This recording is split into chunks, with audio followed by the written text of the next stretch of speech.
Când timpul nu mai trece, îmi construiesc o lume, chiar dacă nu reușesc încă să-mi fac o casă. Jurnalul lui Leo, capitolul 5. Bună, Tom! Sunt bine. Ocupat cu așteptarea în spital, cu tratamentul zilnic, ca doctorii să vadă cum evoluez. Dar sunt ocupat și cu învățatul, cititul și jucatul pe laptop. După o lună de stat în spital și după ce am început să mă simt mai bine, am primit un laptop. Pentru teme, bineînțeles, dar mă și joc pe el.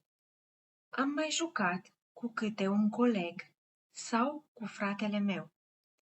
De când a reînceput școala, acum 3 săptămâni, au alt program față de mine și mă joc singur. Săptămâna asta m-am decis să încep o lume nouă în joc. Va fi doar lumea mea și ți-o povestesc și ție, ascultătorul meu fidel. Am ales o lume în care pot și construi, dar în care pot găsi și resurse, surprize și provocări.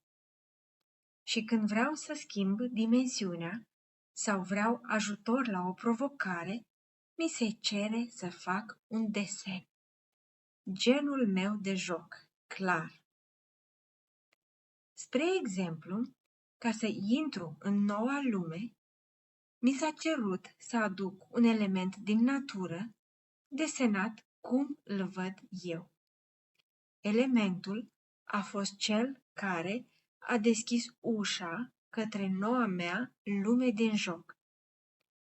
Tata tocmai îmi adusese imagini cu 2 frunze, cu culori foarte puternice. Și mi-am imaginat că o frunză ar fi cheia perfectă pentru o lume cu natură. Am desenat o frunză cu multe drumuri, cu soare, cu aer, cu viață și cu bucurie. Am încărcat imaginea cu frunza în joc. Jocul a citit-o și mi s-a deschis noua lume, creată în funcție de cheia mea. Am trecut printr-un tunel destul de întunecat. Pe aici, pe colo, erau niște luminițe plimbărețe.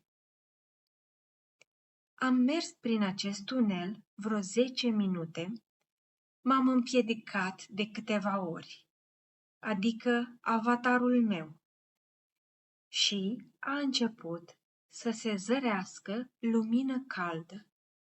Am ieșit într-o piață nu prea mare, cu o fântână în mijloc. Și era soare și frumos.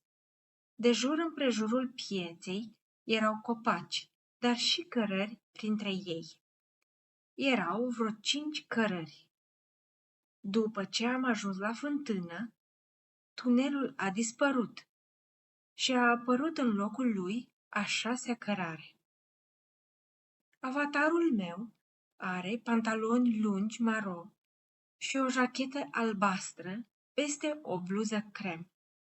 Are și o pălărioară simpatică. Ce cărare am ales? Grea alegere a fost. Să fi mers tot înainte față de tunel, mi s-ar fi părut prea rapid. Să fi mers pe cărarea din locul tunelului, mi s-ar fi părut că merg înapoi. Mi-au mai rămas cele 2 din stânga și 2 din dreapta. Am stat lângă fiecare din cele 4 uși să văd care mă atrage să o deschid. Singura care m-a atras a fost cea mai din față, de pe stânga. Am atins-o să o împing pentru că nu avea clanță dar nu s-a mișcat. Am ciocănit și mi-a deschis un cameleon. Mi-a spus că pot intra dacă îi dau 3 căni de apă. Nu aveam cană. Nu aveam cu ce să sculptez în lemn ca să fac o cană. Dar mi-am dat seama că am o pălărie și în ea încăpeau cam 3 căni de apă. Am fugit la fântâna din piață și am umplut-o cu apă. Am revenit la cameleon și i-am întins pălăria să bea. A spus că vrea să-l stropesc doar. Zis și făcut. S-a răcorit cameleonul paznic al porții și mi-a urat bun venit. Pășind pe cărarea dintre copaci, am ajuns pe o întindere cu multă iarbă, cu dealuri și cu copaci aici și colo. M-am pus pe adunat resurse. Inventarul meu era gol. Cameleonul îmi dăduse un rucsac cu unelte, sapă, târnăcop, cuțit, piatră de ascuțit, un săpun, 2 prosoape și o masă pliantă de lucru.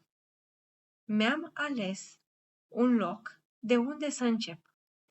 Vreo 3 zile am tot adunat resurse, când am avut timp pentru joc.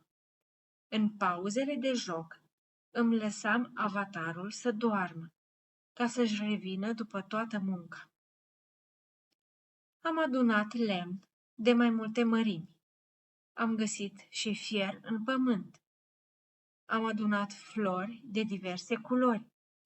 Am scos blocuri de piatră dintr-o stâncă. Am mâncat niște porumb, spanac și sfeclă roșie. Ce am găsit pe unde am umblat? Următoarele 3 zile am scos masa de lucru și am făcut cuie din fier, scânduri din lemn, găuri la scânduri, am șlefuit blocurile de piatră. Am făcut și colorant din flori. Acum am pigment roșu, albastru, portocaliu, galben și mov. Am vrut să încep, măcar puțin, construcția unei mici case, ca să o pot dezmembra oricând vreau să mă mut cu ea. Dar, cum ajungeam la al 2-lea perete, se dărâma tot ce lucrasem. Este foarte frustrant, după tot efortul cu adunatul materialelor, să nu reușesc să construiesc ceva cu ele. Și totuși, marginea bazei o pot face. Primul zid stă în picioare. De la al 2-lea se prăbușește tot. Am mai construit case când m-am jucat înainte cu prietenii. Doar nu fi din cauză că sunt singur în joc. Nu are sens. Sunt și alții care se joacă singuri și își pot construi o casă, chiar mai multe. Am încercat chiar să pun lemn la bază și plăci de piatră în partea de sus a zidului. M-am gândit că o fi dimensiunea în care am intrat mai specială. Am încercat și un rând lemn, unul piatră sau fiecare rând și cu lemn și cu piatră. Nimic nu a funcționat. Am schimbat locul pentru casă de mai multe ori, ba în soare, ba la umbră, ba lângă lac. Până una alta, avatarul meu tot sub un copac doarme.